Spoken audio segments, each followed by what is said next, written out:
नमस्कार, मी सुहास देसाई, एक ठाणेकर नागरिक,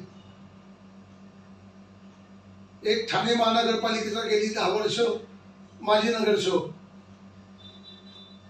राष्ट्रवादी काँग्रेस पक्ष शरद पवार यांचा मी जिल्हाध्यक्ष।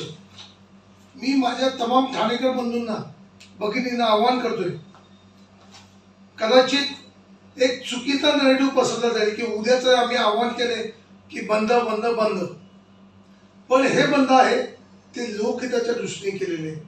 मी सुद्धा एक बाप आहे, मला सुद्धा 2 मुलं आहेत, एक मुलगा एक मुलगी। आज हा सगळे प्रकार घडत असताना माझी मुलगी आजपर्यंत घरात नाही आली तर माझ्या जीवात सुद्धा धडधड चालू होते।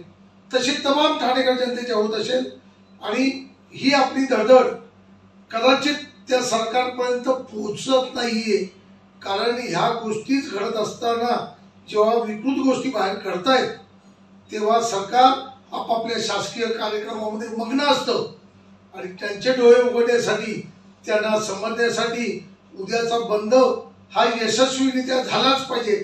आणि मी परत आपल्याला आवाहन करेन की एक ठाणेकर नागरिक म्हणूनच हा बंद असावा, या भारताचा नागरिक, या महाराष्ट्राचा नागरिक म्हणून हा बंद करणं आणि सरकारचे डोळे उघडणं खूप गरजेचं आहे।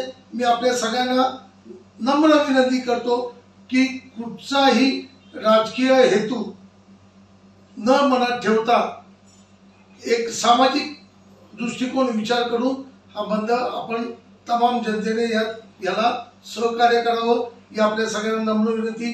धन्यवाद। जय हिंद, जय महाराष्ट्र।